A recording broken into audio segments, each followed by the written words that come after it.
The first time my mother thanked me for doing my part, she said it loud enough for the entire backyard to hear. It was a Sunday in late September, warm for Indiana. The kind of afternoon when the air still felt like summer even though the mums were already set out on porches and everybody was pretending fall had arrived. My parents were hosting one of their church lunches, folding tables lined with pasta salad, deviled eggs, and store-bought cookies arranged on paper platters that my mother always tried to pass off as homemade. I was carrying a pitcher of iced tea through the yard when she touched my elbow and smiled at the women from her Bible study. "This one," she said, squeezing my arm like she was proud of me, "has been such a blessing. Most daughters her age would spend money on themselves, but Evie helps us keep this house afloat." A few women looked at me with that soft, pitying kind of admiration people save for hospice nurses and eldest daughters. One of them said, "That's rare these days." My father, standing near the grill with his apron folded over his stomach, didn't look at me when he added, "She understands family responsibility." I smiled because I had been smiling through moments like that my whole life. What else was I supposed to do? Tell them that I was 31 years old and sleeping in a finished room downstairs with one narrow window facing a row of hostas and a rusted hose reel? Tell them that every month I sent my parents $2,400 with the word rent typed neatly into the memo line? Tell them that my mother liked to call it fair market value, as if saying it calmly enough made it honest. I set the pitcher down before my hands started shaking. Across the yard, my older brother Caleb was laughing with two men from church, relaxed in a way I had never been around my parents. Caleb lived in Chicago. Caleb was married. Caleb got to come home for holidays and leave before the heaviness settled into his shoulders. I was the one who stayed. I was the one who was useful. That was the role they had written for me, and for a long time, I mistook usefulness for love.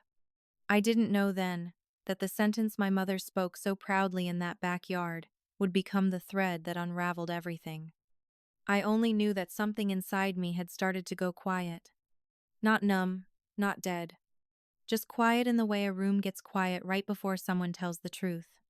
And if you know what it's like to be praised for how much you can carry while no one asks how badly it's crushing you, stay with me. Subscribe for strength.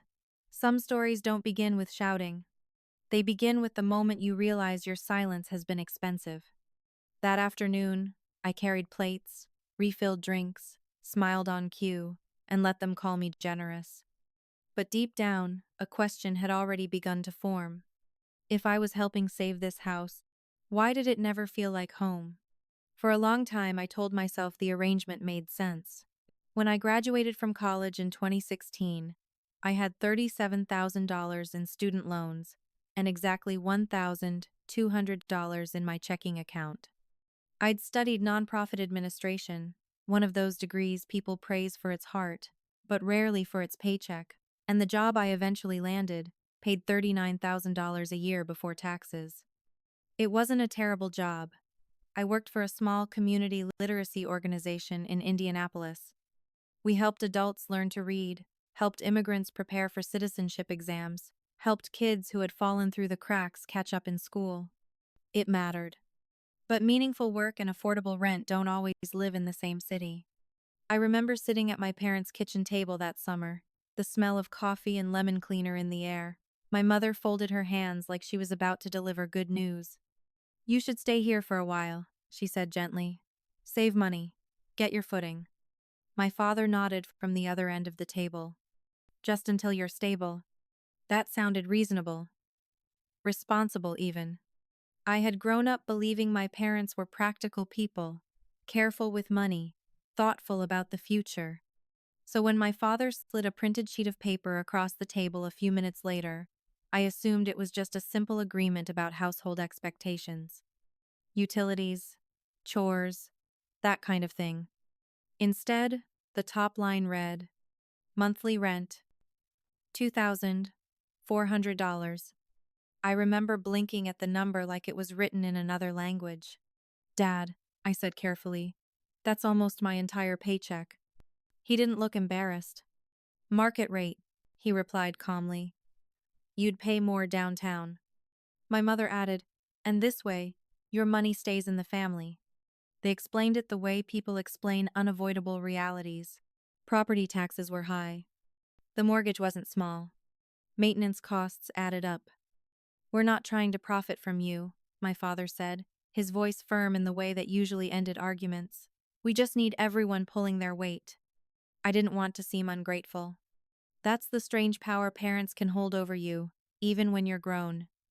The fear that questioning them will somehow prove you're selfish. So I nodded slowly. I understand. Looking back now, I wish someone had been sitting at that table with me, someone who would have asked a few simple questions. Like why a finished basement room in a quiet suburb cost almost as much as a downtown apartment. Or why my parents seemed relieved the moment I agreed. But at 23, fresh out of school and terrified of failing at adulthood, I didn't ask those questions. I signed the paper. The first payment left my account 2 weeks later. $2,400. Then another one the month after that. Then another. Month after month, year after year, the transfers continued, quiet little digital receipts stacking up in my banking history like breadcrumbs leading somewhere I didn't yet understand. At the time, I thought I was being responsible, helping my family, doing what good daughters do. And if you've ever convinced yourself something felt normal simply because the people you trusted said it was, you already know how easy that kind of belief can be. It's not stupidity. It's loyalty. The kind that takes a very long time to question. The first year passed faster than I expected. When you're working full-time and trying to prove yourself, life becomes a series of small, practical goals. Show up early, stay late, learn the systems, don't complain. Don't be the person who seems difficult. I told myself the rent was temporary. 1 year. Maybe 2. I would pay down my student loans, build a savings cushion, then move somewhere small but fully mine. That was the plan. And plans have a funny way of surviving longer than reality when you're too tired to question them. My job slowly improved. After about 18 months, my supervisor promoted me to program coordinator. My salary rose to $48,000, which felt enormous at the time. I remember calling my mother to tell her, "That's wonderful," she said warmly. "See? Living at home helped." I waited for her to say something about lowering the rent. She didn't. When I brought it up carefully a few days later, my father looked up from the newspaper and said only one word: inflation. I laughed a little, thinking he was joking. He wasn't. "You're still paying below what a stranger would," he added. "You should be grateful we keep it stable." So the payments continued. $2,400. Every month. The routine became automatic. On the first of each month, my banking app would notify me that the transfer had processed. Sometimes, I would stare at the number for a moment before closing the notification. Then I would go to work. The basement itself wasn't terrible. My parents had finished it years earlier with beige carpeting and recessed lights that hummed softly if you listened too closely. My room had a single narrow window set high in the wall. If I stood on my toes, I could see the edge of the backyard and the neighbor's fence. In winter, snow sometimes piled against the glass until the light disappeared completely. Still, I tried to make the space mine. I bought a secondhand couch, hung a few prints on the wall, put a small plant near the window even though it struggled to survive the weak sunlight. My mother would come downstairs, sometimes with folded towels or leftover casserole. "We're glad you're here," she'd say. But the words always had an odd weight to them, like they were meant to reassure me and remind me of something at the same time. Upstairs, life went on without me. Dinner conversations with guests, church meetings, holiday planning. I was included just enough to feel present, never quite enough to feel equal. Meanwhile, my younger brother Caleb visited twice a year and slept in the old guest room upstairs, the one with the bright window and the blue walls we painted together when we were kids. No one ever mentioned charging him rent. I told myself that made sense. He had a wife. He had responsibilities. Families help each other. That was the phrase my mother liked to use. And for a long time, I believed it meant something simple. But sometimes, Late at night, when the house above me went quiet and the furnace clicked on and off in the walls, I would lie awake staring at the ceiling. Not angry, just wondering. If this arrangement was so normal, why did it always feel like something I couldn't quite explain to anyone else? And if you're listening right now from somewhere far away, maybe in a quiet room after a long day, tell me where you're listening from. Stories like this travel further than we expect. By the third year, the arrangement had become something no one talked about anymore. That's how certain systems survive inside families, not through constant reinforcement, but through quiet acceptance. Once everyone learns their role, the script runs on its own. Every month, the same thing happened. On the first, my phone would buzz. Transfer complete $2,400. I rarely even looked at it anymore. My thumb would swipe the notification away before my brain had time to register the number. The money left. Life continued. Upstairs, my parents maintained the same rhythm they had followed for decades. My father woke early, drank his coffee while reading the local paper, and walked the neighborhood before 8. My mother volunteered at church twice a week and hosted small gatherings that always seemed to end with someone praising her for how warm and generous she was. Sometimes those guests would discover I lived downstairs. "Oh, you're still here?" they'd say, pleasantly surprised. My mother always answered before I could. "She's helping us out while she gets established." The way she said it made me sound like both a hero and a project at the same time. What those people never saw were the quiet adjustments I made to keep the system working. I didn't take vacations. I rarely went out to dinner. When coworkers suggested weekend trips or concerts, I often declined with some vague explanation about saving money.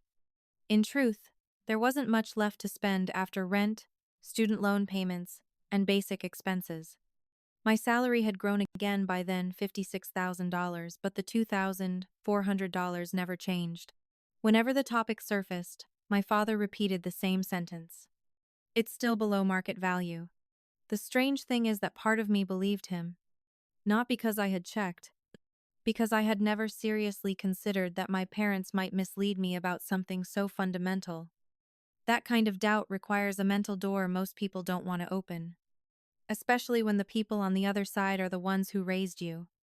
Meanwhile, my brother Caleb's life seemed to move upward in smooth, confident steps. He and his wife bought a condo in Chicago. My parents helped with the down payment. I remember hearing about it during dinner one evening. My mother announced it casually, like it was obvious. They just needed a little push to get started. I nodded and said, "That's great." And it was great. Caleb worked hard. He deserved good things. Still, as I rinsed dishes later that night in the kitchen sink, a quiet thought passed through my mind like a shadow. I had paid my parents more than $80,000 by that point, enough for a down payment of my own. But the thought disappeared almost as quickly as it arrived. Because the moment you start comparing fairness inside a family, things get uncomfortable fast. So I pushed it away. I dried the last plate, said goodnight, and went downstairs. Back to the basement room. Back to the small window and the humming lights. Back to the place I told myself was temporary. A stepping stone. A responsible choice. But sometimes, late at night, another thought would drift in quietly. If this was truly helping everyone, why did it always feel like I was the only one making sacrifices? By the time I turned 30, I had paid my parents a little over $170,000. I didn't realize that number all at once.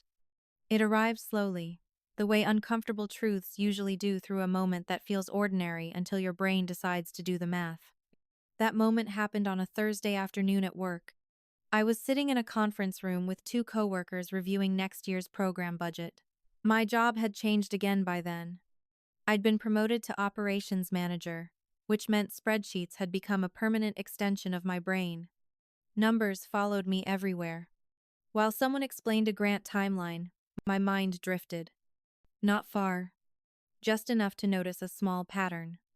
$2,400 a month. 12 months a year. Year after year. Without meaning to, my hands started writing on the edge of my notebook. 2,400 times 12 equals 28,800. Then I multiplied again. 28,800 times 6. My pen stopped. $172,800. I stared at the number for a long moment. It looked wrong somehow, like a typo. Too big to belong to something as ordinary as rent paid to your parents. I flipped the page and recalculated. Same answer. The room buzzed with quiet conversation while my stomach tightened slowly. $172,000. That was more money than I had ever had in savings. More money than anyone my age I knew had ever casually transferred to their parents. And suddenly, another question surfaced. If the mortgage was such a burden, how had my parents managed to help Caleb buy a condo? The thought wasn't angry, just curious. Curiosity can be dangerous when it finally wakes up. That night, I drove home later than usual. Rain had started to fall, tapping softly against the windshield as streetlights blurred into long orange streaks. When I walked into the house, my parents were watching television in the living room. My mother looked up. "You're late." "Budget meeting," I said. She nodded and turned back to the show. I stood there for a moment longer than necessary. Then I asked the question in the most casual voice I could manage. "Out of curiosity, how much is left on the mortgage these days?" My father muted the television. He didn't look irritated, but he did look surprised. "Why?" I shrugged lightly. "Just wondering. I was thinking about housing costs today." He leaned back in his chair. "Quite a bit," he said after a moment. "Why do you ask?" "No reason." He unmuted the television. Conversation over. The answer should have satisfied me. Instead, it stayed in my mind the rest of the night. Quite a bit. It sounded vague. Carefully vague. That was the first evening I lay awake in the basement, not just wondering, but calculating. And once you start looking at your own life like a ledger, something interesting happens. You begin to notice patterns. Payments. Balances. Transactions that once felt normal start to look different. And if you've ever had a moment when the numbers in your life suddenly stopped adding up, you know the strange quiet that follows. Because once the math starts talking, it's very hard to make it go silent again. And before we go further, let me say this to the people listening right now who know that quiet feeling. You're not imagining things. You're noticing something important. If respect matters, subscribe. Stories like this aren't about revenge, they're about clarity, and sometimes clarity begins with one uncomfortable calculation. 3 weeks after I did that calculation, I moved out. Not dramatically. Not after a fight. Just quietly, the way I had done most things in that house. I found a small apartment on the north side of Indianapolis, nothing fancy, just a one-bedroom above a dentist's office with creaky hardwood floors and a window that actually let sunlight reach the couch. The rent was $1,350 a month. Utilities included. I remember sitting in my car after signing the lease, staring at the number on the paperwork like it was a secret someone had been keeping from me. For years, I had believed $2,400 was below market value. Apparently, the market had other ideas. When I told my parents I was moving out, my mother reacted with polite disappointment. "Oh," she said, setting down the dish she was drying. "Are you sure that's wise?" My father was more direct. "You'll regret paying real rent." I almost laughed at that sentence. Instead, I just said, "I think it's time." The move itself took 2 weekends. A few co-workers helped carry boxes, and Lucia, my best friend since college, brought pizza and an unreasonable amount of packing tape. She had always been gently suspicious of my living situation. Not judgmental, just curious. At one point, while we were loading the last box into her car, she looked down the basement stairs and asked, "Wait, how much did you say you were paying to live here?" $2,400. She blinked. "A month?" "Yeah." Lucia didn't say anything for a moment. Then she said carefully, "Evie, you know that's more than my mortgage, right?" I shrugged. My parents said it was fair. Lucia tilted her head slightly, the way she did when something didn't sit right. But she didn't push. Good friends know when someone isn't ready to hear a question yet. The first night in my new apartment felt strangely quiet. Not lonely, just unfamiliar. For the first time in years, the ceiling above me belonged to no one else. No footsteps, no television murmuring through the floor, no subtle reminder that I was living inside someone else's structure. I sat on the couch eating takeout noodles and looked around the room. Small kitchen. Two mismatched chairs. A plant Lucia insisted would survive even if you forget it exists. It wasn't impressive, but it was peaceful. For a few months, life settled into a new rhythm. Work. Groceries. Laundry that no longer required sneaking upstairs during quiet hours. I still visited my parents occasionally holidays, Sunday dinners, the usual obligations that keep family ties intact. But something had shifted. Distance does that. When you step outside a system you've lived in for years, you start noticing details that used to blur together. Little things. Offhand comments. Expressions that last half a second too long. Still, none of it fully clicked until a cool October afternoon when I stopped by the old house to help rake leaves. That was the day I ran into our neighbor, Mrs. Brennan. 72 years old. White hair pinned in a tight bun. The kind of neighbor who knows exactly when every mailbox on the street opens. She smiled when she saw me near the driveway. "Evie, haven't seen you around lately." "I moved out a few months ago," I said. "Well, good for you," she replied warmly. "Your parents must be proud." I nodded politely. Then, she added something that changed everything. "They've always been proud of that house," she said, "especially after paying it off all those years ago." I froze with a handful of leaves in my hand. "Paying it off?" I repeated. Mrs. Brennan nodded casually. "Oh yes, dear. Your father had the mortgage celebration back in 2014. Whole neighborhood came." For a moment, the entire world went completely silent. Because I didn't move into that basement until 2015.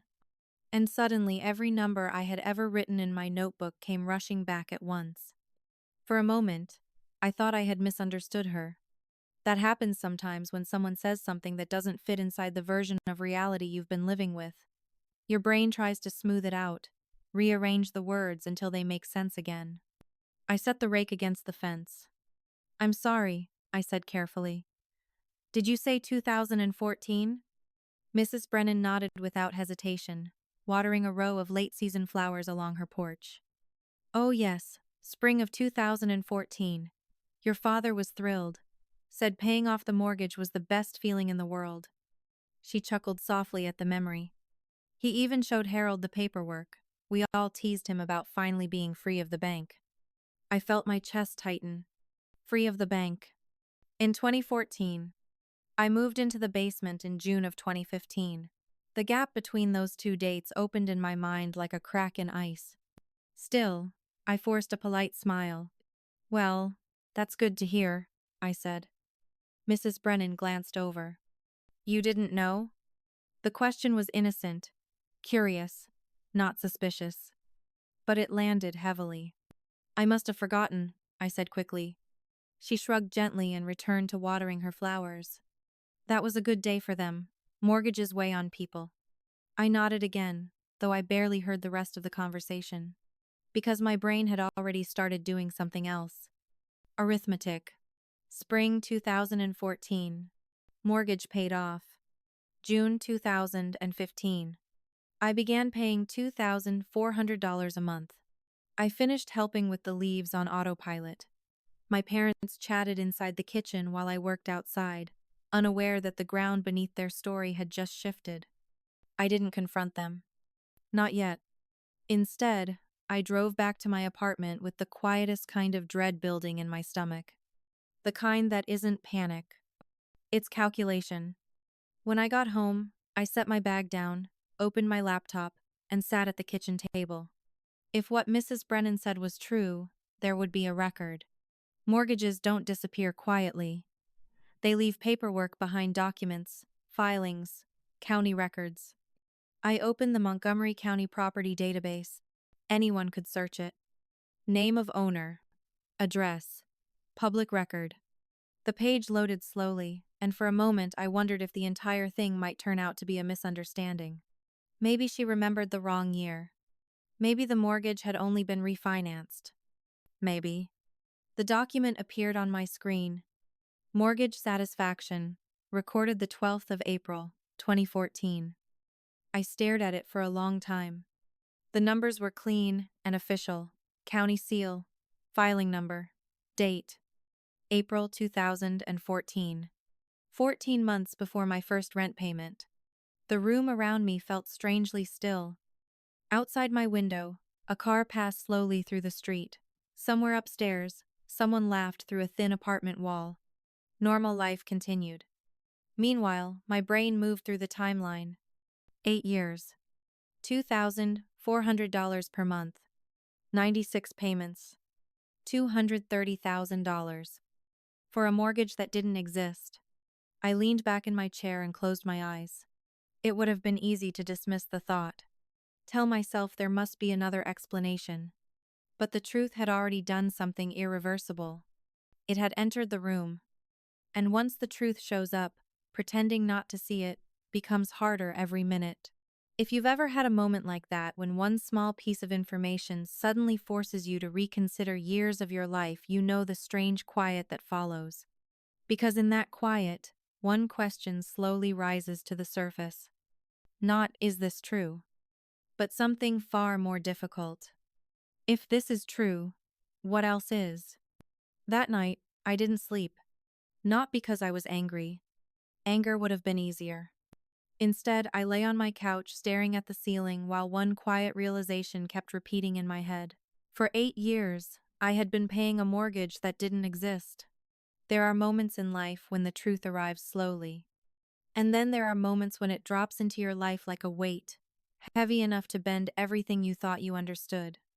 This was the second kind. Around 2:30 inches the morning, I sat up, opened my laptop again, and pulled up my banking app. I typed a single search word. Rent. The transactions appeared one after another. $2,400. $2,400. $2,400. Month after month. Year after year. I scrolled. June 2015. July 2015. August 2015. The line continued all the way down the screen. By the time I reached the present, the number in the corner of the spreadsheet I built had become impossible to ignore. $230,400. $230,000. I leaned back in my chair and rubbed my eyes. Not because the math was wrong. Because the math was perfectly correct. The strange thing about betrayal inside a family is that your mind resists the word for a long time. It tries to soften it. Maybe there was another expense. Maybe they used the money for repairs. Maybe. But none of those explanations answered the question that mattered most.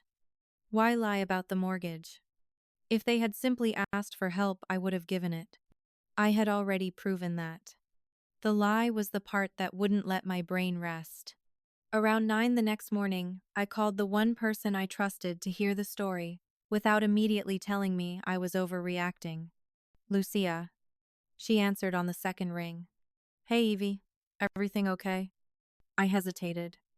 Then I said, Can I ask you a weird question about taxes? Lucia laughed softly. You called the right person. What kind of weird? I took a breath. Hypothetically, if someone collected rent for years but never reported it, would that matter? The silence on the other end of the phone lasted longer than I expected. Then Lucia said slowly, Evie, how much rent are we talking about? About $230,000. Another pause. When she spoke again, her voice was very different. Okay, she said. First, I need you to tell me exactly what's going on. So, I did. The mortgage record. The monthly transfers. The 8 years. Lucia didn't interrupt. When I finished, she exhaled quietly. That's not just family drama. What do you mean? If your parents took that money as rent and didn't report it to the IRS, she said carefully, that's tax fraud. The word hung in the air. Fraud. I stared at the wall across my apartment. Lucia, it's my parents. I know, she said gently, but money is money to the IRS. Family doesn't change the rules. For a moment, neither of us spoke. Then she added something that shifted the entire situation again. Evie. Who prepares their taxes? The answer came out before I could stop it. My brother. Caleb. CPA. He had been filing their returns for years. Lucia was quiet for a long moment. Then she said something I will never forget. You might need to talk to a forensic accountant. That sentence didn't feel like revenge. It felt like gravity. And gravity, once it starts pulling, is very hard to stop. If you've made it this far into the story, take a second to breathe with me. Because sometimes the strongest thing a person can do isn't yelling or fighting. Sometimes it's simply refusing to ignore the truth once you see it. Subscribe. Power moves quietly. Now, let me tell you what the forensic accountant found 3 days later. The first thing Marcus Webb did was close the door. Not dramatically, not suspiciously. Just quietly, the way someone does when they know the conversation about to happen deserves privacy. His office sat in a small brick building outside downtown Indianapolis. Nothing flashy, just a brass nameplate on the door and a waiting room that smelled faintly like coffee and printer paper. I remember noticing how calm everything felt inside that space. Which was strange, because my life had started to feel anything but calm. Marcus looked to be in his late 50s, tall, with silver at his temples, and reading glasses hanging from a cord around his neck. When he shook my hand, his grip was firm, but not rushed. Miss Carter? He said. Evie is fine. He nodded and gestured toward the chair across from his desk. Lucia had recommended him 2 days earlier. Forensic accountant, she'd explained. Family financial disputes are basically his specialty. At the time, the phrase family financial dispute had sounded overly dramatic. Now, sitting across from Marcus Webb with 8 years of bank statements in a folder on my lap, it suddenly felt very accurate. I slid the folder across the desk. These are the payments, I said, every month since 2015. Marcus didn't open it immediately. Instead, he asked the kind of question that experienced professionals ask when they already suspect the answer. And what were these payments for? Rent, I said. In whose property? My parents' house. And the mortgage? Paid off in 2014. Only then did he open the folder. For the next 15 minutes, the only sounds in the room were the soft rustle of paper and the occasional click of a calculator. He moved slowly, deliberately, the way someone does when they've learned that rushing past details can hide the most important information. Eventually, he stopped flipping pages and leaned back in his chair. How long did you live there? He asked. 8 years. And the monthly amount never changed? No. He nodded once and wrote something in a small notebook. Then he looked up at me. Miss Carter, I'm going to ask you something that might feel uncomfortable. Okay. Did your parents ever provide receipts for these payments? A lease agreement? Tax documentation? I shook my head. There was a printed agreement when I moved in, but nothing official after that. Marcus folded his hands together. That simplifies things. My stomach tightened slightly. Is that good or bad? He didn't answer immediately. Instead, he turned the folder so it faced me again and tapped a page near the middle. You paid approximately $230,400 over 8 years. I nodded. Yes. He adjusted his glasses. Here's the important part. If your parents collected that money as rent, they were legally required to report it as rental income. I felt my shoulders stiffen. And if they didn't? Marcus's voice stayed calm. Then it's potentially tax fraud. The word landed heavier than it had when Lucia said it. Because this time it wasn't speculation. It was professional confirmation. Marcus flipped to another page. Who prepares their tax returns? My brother. Is he an accountant? Yes. Marcus removed his glasses and rubbed the bridge of his nose. Then he said something that made the entire situation shift again. Miss Carter, if your brother signed those returns as the preparer. He paused. Then he may have helped hide the income. For a moment, the room felt very small. My parents lying was one thing, but the idea that my own brother might have helped cover it up, that was something I hadn't fully allowed myself to consider. Marcus watched my reaction carefully. Then he said something else, very quietly. You may have more leverage here than you realize. If you've ever had a moment where the truth suddenly became larger than the story you were told, you know the strange mix of emotions that follows. Shock, clarity, and a slow understanding that the ground beneath your life has shifted. Marcus closed the folder. What you do next, he said, is entirely up to you. And at that moment, I truly believed it was. 5 days after I met Marcus Webb, an envelope arrived in my mailbox. Cream-colored. Heavy paper. The kind of stationery people use when they want something to feel important before you even open it. I almost ignored it. Most of my mail at that point was bills or grocery coupons, and I had just walked up 3 flights of stairs carrying a bag of laundry that felt heavier with every step. But the return address made me stop. The Carter residence. My parents' house. I stood in the hallway outside my apartment for a moment before sliding a finger under the seal. Inside was a single card with gold lettering. You are cordially invited to celebrate the engagement of Claire Carter and Daniel Whitfield. Claire. My sister. The golden child of our family. The daughter my parents described to strangers as the one who always knew where she was going. The party would be held at a private country club 20 minutes outside the city. Saturday night. Formal attire. I stared at the card for a long moment before my phone buzzed. Mom calling. Of course. I answered. Hi, Mom. Oh, good. You got the invitation. Her voice sounded bright, the way it did when she was performing happiness for other people. I just opened it. Wonderful. We're so excited. Daniel's family is coming in from Boston. It's going to be quite an evening. I pictured the kind of event she meant. White tablecloths. Polite laughter. Everyone pretending the Carter family was exactly what it had always claimed to be. Will you be there? She asked. I hesitated. Of course. Good, she said quickly, relief slipping into her voice. That means a lot to Claire. There was a pause. Then she added something else. Your father was hoping you might say a few words. My grip tightened slightly on the phone. A speech? Just something short, she said. About your sister. How much she's meant to you over the years. I almost laughed.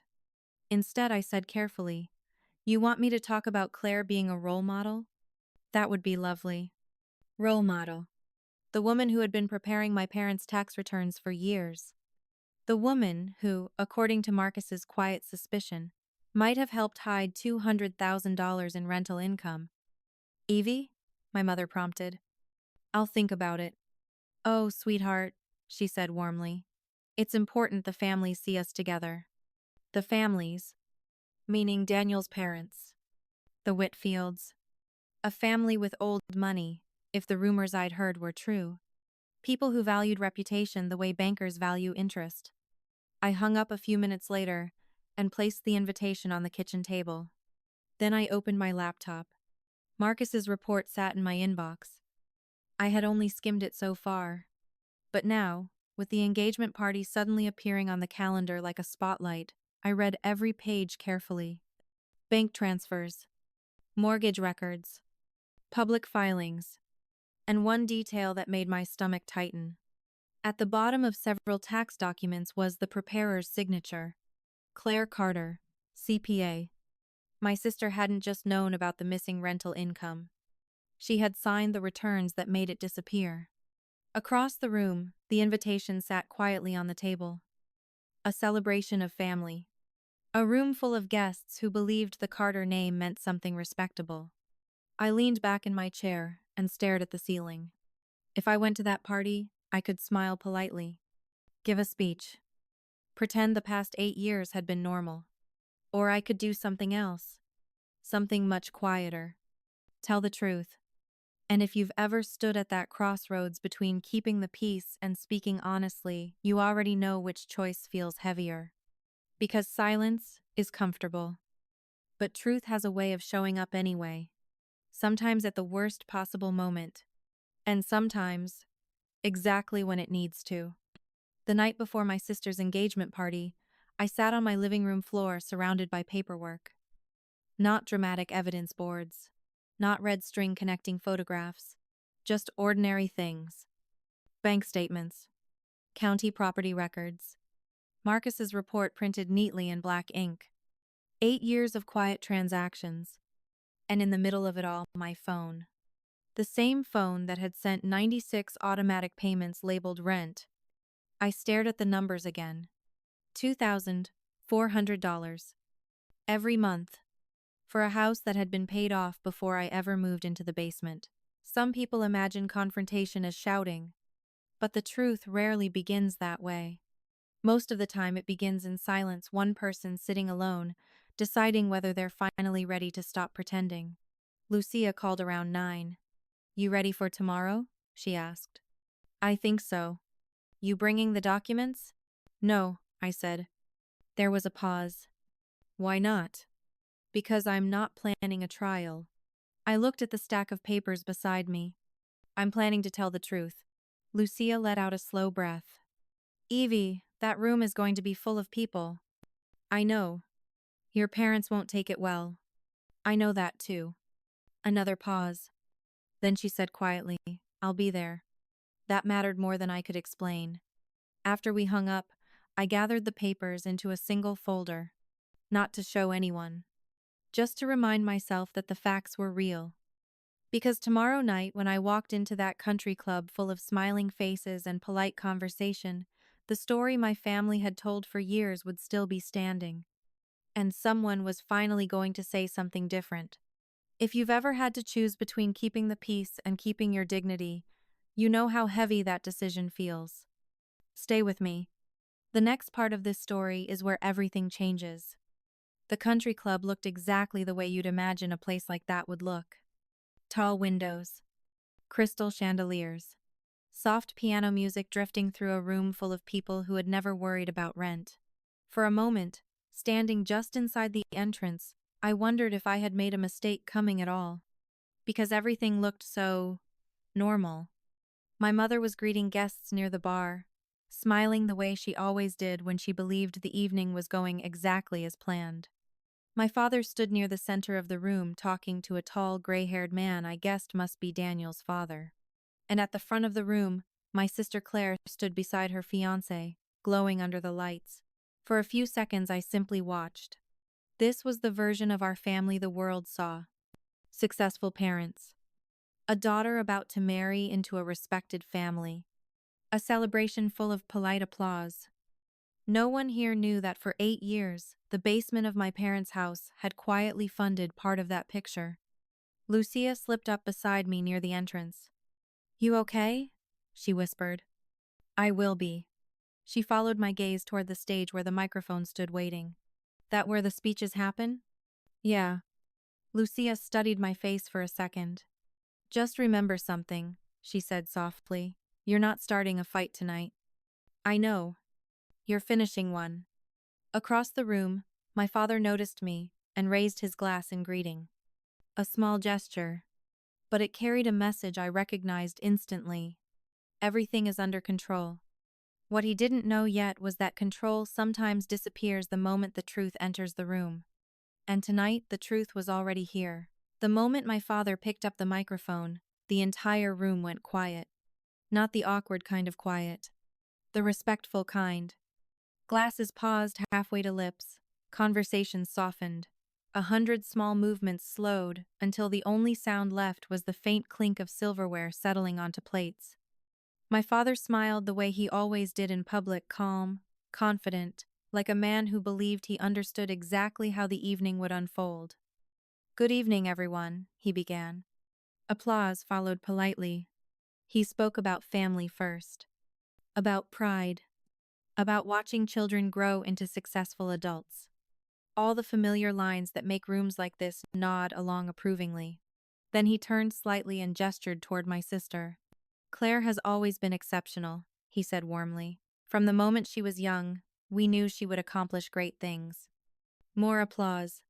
Claire squeezed Daniel's hand and smiled at the crowd. Then my father added something else. And of course, he continued, our younger daughter Evie has also been an important part of this family. The pause before important didn't escape me. For the past several years, he went on, Evie has lived with us and contributed generously to our household. A few people glanced my way with polite curiosity. My father raised his glass. Family means supporting one another, and we're grateful for everything she's done. The room murmured approvingly. It was subtle, but I understood exactly what he had just done. He had framed the story. Evie, the daughter who needed help. Evie, the one who depended on her parents' home. And suddenly I realized something. He hadn't invited me to speak tonight to honor Claire. He had invited me to confirm the version of the story he had just told. Across the room, Lucia met my eyes. One small nod. My father smiled toward the stage. Evie, he said into the microphone, why don't you come up and say a few words about your sister? And just like that, it was my turn. The microphone felt colder than I expected. For a moment, standing under the soft lights of the ballroom, I could feel every pair of eyes in the room resting on me. My parents watched with polite smiles. Claire stood beside Daniel, still glowing from the applause. From the outside, this probably looked like a simple family moment. A younger sister about to say something sweet, something sentimental. But the truth was already sitting quietly in my chest. I cleared my throat. Thank you, Dad. My voice sounded calmer than I felt. And thank you all for being here tonight to celebrate Claire and Daniel. A few people nodded. Someone near the back lifted a glass. Then I said something no one in the room expected. My dad mentioned that I've been helping support our family over the past several years. A few curious glances shifted toward my parents. That part is true. I paused just long enough for the room to settle. For 8 years, I continued, I paid my parents $2,400 every month to live in the basement of their house. The quiet in the room changed. Not uncomfortable yet. Just attentive. If you do the math, I added gently, that's about $230,000. Someone near the bar actually lowered their glass. Across the room, my father's smile tightened slightly. I kept my voice steady. I paid that rent because my parents told me they still had a mortgage to cover. Another pause. Then I finished the sentence that had been sitting in my chest for weeks. But recently I learned something interesting. The room had gone completely still now. According to county property records, that house was paid off in 2014. A ripple moved through the crowd. And for the first time that evening, the story my family had told everyone began to crack. For a few seconds after I said it, no one moved. Not my parents. Not Claire. Not the 100 guests standing beneath the chandeliers. Silence has different textures. This one felt sharp. Like the moment right after glass cracks but before it shatters. My father stepped forward first. Evie, he said quickly, forcing a small laugh, this really isn't the time for family bookkeeping. A few people in the crowd shifted awkwardly. Someone near the back whispered. But I didn't raise my voice. I simply kept speaking. I'm not trying to ruin anyone's evening, I said calmly. I just wanted to explain what my dad meant when he said I helped support the house. My mother's smile had completely disappeared now. Evie, she said through her teeth, we can talk about this later. But later was the word that had protected the lie for 8 years. So, I finished the thought. I paid that rent because I believed my parents needed help covering the mortgage. I looked directly at them. But the mortgage was already paid off. Another ripple moved through the room. Near the front, Daniel's father, an older man with silver hair and a lawyer's posture, folded his arms slowly. He wasn't smiling. My father's voice hardened. This is a misunderstanding. Then it should be easy to explain, I replied quietly. Claire finally spoke from beside the stage. Evie, you've had a lot of wine tonight. A few nervous laughs scattered through the crowd. I almost smiled. I've had half a glass, I said. Then I added the sentence that made the room go still again. And the county property records are public. Anyone here can look them up. That was the moment the mood changed. Because embarrassment can be brushed aside. But verifiable facts are much harder to dismiss. Across the room, Lucia met my eyes again. Not smiling. Just steady. And for the first time all night, I realized something important. The truth wasn't loud. But it was already doing exactly what truth always does. It was making people pay attention. The first person to stand wasn't my father. It wasn't my mother. It wasn't even my sister. It was Daniel's father. He rose slowly from his chair at the front table, the kind of deliberate movement that instantly shifts a room's attention. Conversations stopped before they could start. Glasses paused halfway to lips. When he spoke, he didn't raise his voice. He didn't need to. "Excuse me," he said calmly, looking toward the stage. "Did you say the house was paid off in 2014? Every eye in the room moved back to me. "Yes," I replied. "That's what the county record shows." The silence stretched again. Then he turned his gaze toward my parents. "Richard," he said evenly, "is that accurate?" My father's jaw tightened. "This is a family misunderstanding," he said. "Evie is confused." I almost answered immediately. But something about the way Daniel's father watched the room made me pause. He wasn't angry. He was evaluating. "I see," he said slowly. Then his eyes shifted toward Claire. "And who prepares your parents' tax returns?" The question landed like a dropped plate. Claire's shoulders stiffened. "I do," she said quietly. Daniel's father nodded once, thoughtful. "Interesting." No accusation. No drama.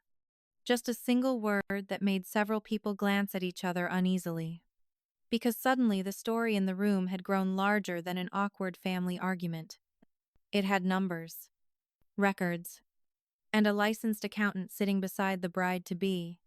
Across the room, my mother looked like someone trying to hold water in her hands. "Richard," she whispered sharply, "we should move this conversation somewhere private." But the truth had already stepped into the open.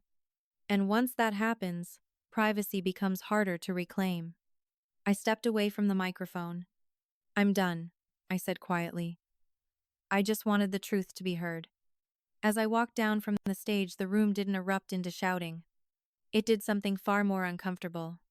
It started whispering. And whispers, in a room full of influential people, travel faster than any speech ever could. The whispers didn't stop when I left the stage. They followed me. Across the carpet, past the tables, all the way to the glass doors that opened onto the quiet balcony outside the ballroom. Cold night air hit my face the moment I stepped out. For the first time in 10 minutes, I could breathe. Inside, the party was still technically happening. Music played. Servers moved between tables. But the room had changed. You could feel it the way you feel a storm building before thunder. Lucia slipped onto the balcony beside me. "Well," she said softly, "that certainly wasn't the speech your parents expected." I let out a small breath that might have been a laugh. "No." She leaned against the railing, looking through the glass doors. "They're in damage control mode already." I glanced inside. My father was speaking quickly to Daniel's parents. My mother stood beside him with the tight smile she used whenever things slipped beyond her control. Claire hadn't moved from the stage. "What happens now?" Lucia asked. I watched the room quietly. Honestly, I don't know. For 8 years, I had believed silence was the only thing holding my family together. Tonight, I had tested that theory. And the world hadn't ended. Inside the ballroom, conversations were still unfolding. Questions were forming. And somewhere, I knew, people were starting to connect the same numbers I had once written in my notebook. $2,400. Every month. 8 years. Sometimes the truth doesn't explode. Sometimes it simply sits in the room, until everyone realizes they can see it. My sister came out to the balcony 10 minutes later. Not running, not crying, just walking slowly, the way someone does when they're trying to hold themselves together long enough to reach the door. When she stepped outside, the music from the ballroom softened behind her. For a moment, she didn't say anything. She just looked at me. "Why did you do that?" she asked finally. Her voice wasn't angry. It was tired. I leaned against the railing, feeling the cold metal under my hands. "Because it's true." Claire shook her head slightly. "You humiliated Mom and Dad." I corrected something Dad said. "That's not the same thing." For a second, we just stood there in the quiet. Then I asked the question that had been waiting since Marcus's office. "Did you know about the mortgage?" She didn't answer immediately. Her eyes moved toward the ballroom doors. "That's not fair," she said softly. "Neither was charging me rent for 8 years." The wind shifted across the balcony. Claire rubbed her forehead like someone trying to push away a headache. "You think everything is that simple?" she said. "I think numbers are simple." She looked back at me then, and something in her expression changed. Not anger, fear. "Evie," she said quietly, "do you understand what you've just started?" I met her gaze. "Yes." Inside the ballroom, someone raised their voice. A door opened. Footsteps approached. And suddenly I realized something important. Tonight hadn't ended the story. It had only opened the door. And what walked through that door next was going to change everything. The balcony door opened again before my sister could say another word. This time, it was my father. He stepped outside quickly and closed the door behind him, shutting out the music and the low hum of voices inside the ballroom. For a moment, he didn't speak. He just looked at me the way people look at something fragile they're afraid might break further. "Evie," he said quietly, "what you did in there was unnecessary." Unnecessary. That word settled between us. I folded my arms against the cold air. "For 8 years I paid you $2,400 a month," I said. "I think asking questions is reasonable." His jaw tightened. "You're making this sound like we stole from you." I didn't raise my voice. "Did you tell me the mortgage was already paid off?" Silence. My father glanced toward the ballroom door like he wished the night could rewind itself. "There were expenses," he said finally. "Maintenance, taxes, utilities. $230,000 of them?" He didn't answer. Behind the glass door, I could see people moving around the room. Daniel's parents were speaking with my mother now, their faces serious. My father lowered his voice. "We can discuss this privately," he said. "You didn't need to involve everyone." "That wasn't my plan," I replied. "You embarrassed this family." I shook my head gently. "No, the truth embarrassed this family." The wind moved across the balcony again. For the first time all evening, my father didn't seem angry. He seemed tired. But tired or not, the numbers weren't going away. And neither was the question everyone inside that ballroom had just started asking. What really happened to that money? And once people start asking that question, they rarely stop. The strange thing about telling the truth is this. Once it's spoken out loud, it doesn't belong to you anymore. It belongs to everyone who heard it. Inside the ballroom, conversations were no longer polite. Clusters of guests had formed near the tables, voices low but urgent. Daniel's parents were speaking quietly with my mother now, their expressions serious in a way that didn't look temporary. My father stood beside me on the balcony, staring through the glass. "You could have handled this differently," he said after a long moment. Maybe he was right. But there's something people rarely admit about families. Sometimes the only reason peace exists is because one person keeps swallowing the truth. For 8 years, that person had been me. Not tonight. I looked past him into the room where the story was still unfolding. "I didn't start this," I said quietly. "I just stopped protecting it." And if you've ever reached the moment where protecting the truth mattered more than protecting someone's reputation, you already understand why I said it. Because dignity has a quiet kind of strength. If you believe in that kind of strength, stand with us, subscribe. The rest of the consequences? They were already on their way.